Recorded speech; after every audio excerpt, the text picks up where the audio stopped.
Right, Lekhwiya, they were down in 6th place going into this match in week 7. They really needed to try and get the better of Alrayyan if they realistically wanted to keep their title hopes alive.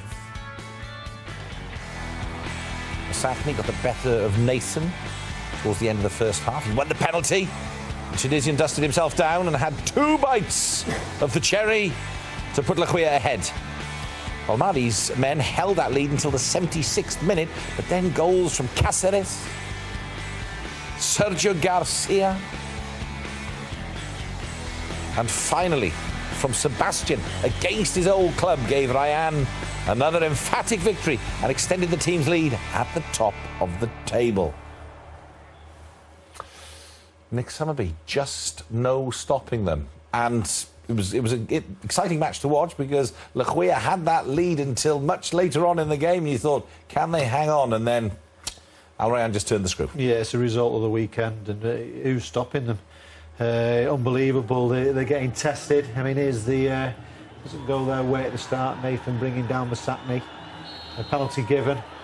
And you think, well, yeah, to be honest, you looked at Lekhwiya at the start and they were really up for it. You thought, well, this, you know, I thought they're going to get the 3 points. I really did. It was a great start for Lekhwiya. You know, I thought they're going to really test them. They're really going to see what Rayyan are like. You know, and they get the early goal, but there's this belief in Rayyan, which, I mean, he gets a second crack of it there. Masakni, great save by the goalkeeper, a little bit lucky there, but you can see what it means to Belmadi. They needed this 3 points, really did, to get back into the title contention. What was the key, Chris, to things changing here? First half was quite even. Lekhwiya started well. They could have got rid of that. There were so many opportunities for Lekhwiya to clear the ball. You don't expect this from Lekhwiya, but it's got to be said, second half, Alrayyan, right from the whistle, went for it.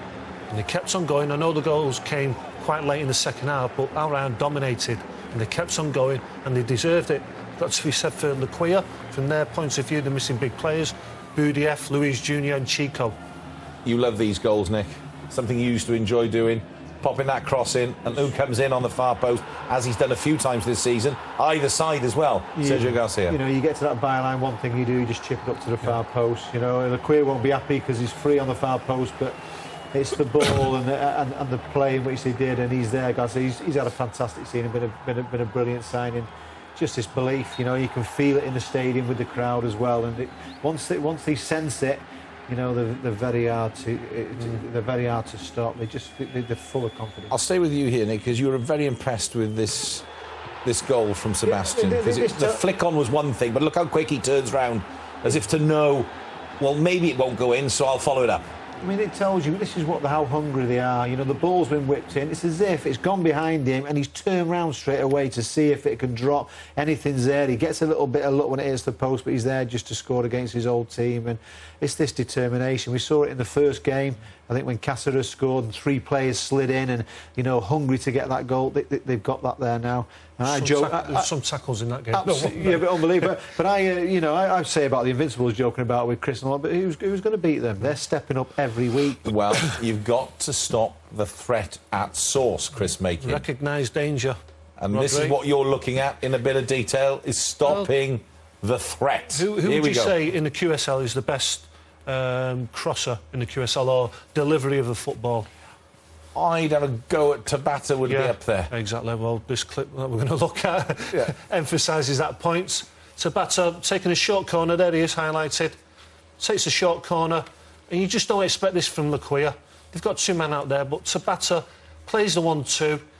Nearest man has got to go and engage Tabata. Don't let him cross the ball. Now, I know the Tabata's ball doesn't directly lead to the goal, but, you know, there's the follow-up. It's a bit of a scramble, the ball goes in. But go and close Tabata down. And you don't normally see that from Lekhwiya. They're the reigning champions, and they're known for keeping clean sheets and good defending. But, yeah, there's a lot of the same players there. Why are they not doing it?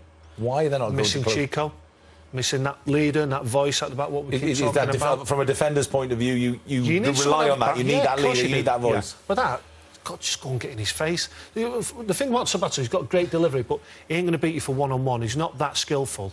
He can pick a pass out and a cross, but he ain't going to beat you one-on-one. And you have to say... Careful saying he's not that skillful. No, but I mean, in terms of... You're absolutely right. You're absolutely right. But you have to say as well there, it's Sebastian. You know, there's a question mark there. You take Sebastian out, you can see how important he is there.